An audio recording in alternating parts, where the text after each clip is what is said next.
नमस्कार, न्यूज 24 पर मैं हूं डॉक्टर स्वाति महेश्वरी। ब्रिटेन और साउथ अफ्रीका में कोरोना वायरस का एक नया वेरिएंट यानी कि म्यूटेटेड फॉर्म मिला है, जिसका नाम B117 रखा गया है। देखा जाए तो वायरस वातावरण में स्वाभाविक तौर से अपने आप को अच्छे से अडेप्ट करने के लिए, ताकि वो और अच्छे से पनपे, उसके लिए अपनी संरचना को लगातार बदलते रहते हैं। ऐसे ही कोरोना वायरस के साथ भी शुरू से ये देखा गया कि वो लगातार अपनी संरचना को बदलता रहा है। यहाँ तक कि अब तक 4000 बार वो अपनी संरचना को बदल चुका है। लेकिन अभी तक ये ज्यादा चिंता का विषय नहीं था, क्योंकि जो संरचनाओं में बदलाव आया था वो कुछ खास बड़े बदलाव नहीं थे।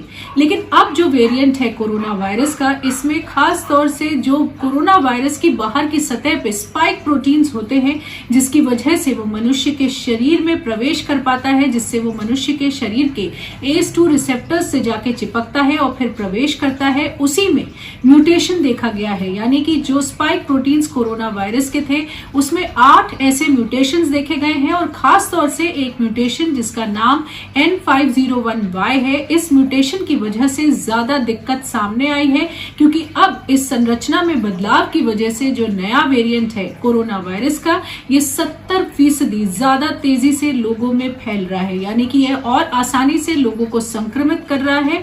और इसकी वजह से अभी ब्रिटेन में बहुत ज्यादा संक्रमण बढ़ा और यहाँ तक कि उन्हें लॉकडाउन भी लगाना पड़ा है। और वहीं कई सारी देशों ने, भारत को मिला करके सभी ने वहां से आने वाली फ्लाइट्स को रोक भी दिया है, इसीलिए ताकि ये वायरस अब बाकी देशों में प्रवेश ना कर पाए।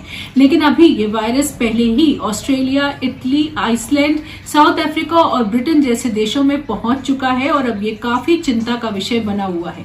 इस वेरिएंट को लेकर के कई सवाल भी लोगों के मन में खड़े हुए हैं। सबसे पहली बात कि क्या ये वेरिएंट जो कोरोना वायरस का है, ये भी वैसे ही फैलता है जैसे कि पुराना कोरोना वायरस फैलता था?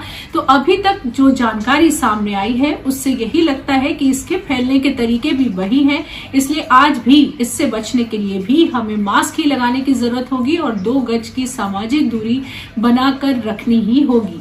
वहीं इसकी वजह से ये भी चिंता का विषय हुआ है कि क्या वैक्सीन जो कि कोरोना वायरस की अब आनी शुरू हो गई थी, वो इस पर कारगर होंगी या नहीं होंगी। अभी तक शोधकर्ताओं का ये कहना है कि जो वैक्सीन हम अभी कोरोना वायरस की बन गई हैं, वो जिस तरह से मनुष्य के शरीर में एंटीबॉडीज को उत्पन्न करती हैं, उसमें कई तरह की एंटीबॉडीज बनती हैं, और ऐसे में शरीर इस नए वेरिएंट से भी सुरक्षित हो सकता है। लेकिन अगर सुरक्षित नहीं भी हुआ तो भी ये कम से कम नए वेरिएंट से होने वाली बीमारी की तीव्रता को जरूर कम कर सकता है। वहीं कंपनियों का यह भी कहना है कि अगर उन्हें वैक्सीन में कुछ फेरबदल करने की जरूरत हुई तो वो करने से हिचकिचाएंगे नहीं, और जल्द ही वो फेरबदल भी करेंगे। अभी वो भी इस नए वेरिएंट पे और ज्यादा शोध कार्य कर रहे हैं, और अगर जरूरत पड़ी तो वैक्सीन में बदलाव भी किया जाएगा। वहीं इस वैक्सीन को लेकर के एक और चिंता का विषय जो सामने आया है वो ये है कि अब ये माना जा रहा है कि ये जो नया वेरिएंट है ये बच्चों को भी ज्यादा तेजी से कोरोना वायरस संक्रमण कर रहा है। यानी कि हम अभी तक जो हमारी जानकारी थी कि पुराना कोरोना वायरस जो था वो बच्चों में ज्यादा बीमारियां नहीं कर रहा था, और अगर बच्चे बीमार भी हो रहे थे तो ज्यादा तीव्र बीमारी नहीं हो रही थी। लेकिन अब ये जो वेरिएंट है ये बच्चों को और बड़ों को समान लेकर चल रहा है, यानी कि ये बच्चों में भी उतनी ही बीमारी करने की क्षमता रखता है। इस वजह से इस वेरिएंट को लेकर के अभी काफी ज्यादा चिंता सामने आ गई है, लेकिन अभी इसकी पूरी जानकारी पुख्ता तौर से नहीं मिल पाई है, और जल्द से जल्द इसके ऊपर और ज्यादा शोध कार्य होंगे ताकि हमें इसकी और जानकारी मिल सके। आज के लिए इतना ही। न्यूज 24 की तरफ से नमस्कार, मैं हूं मानक गुप्ता।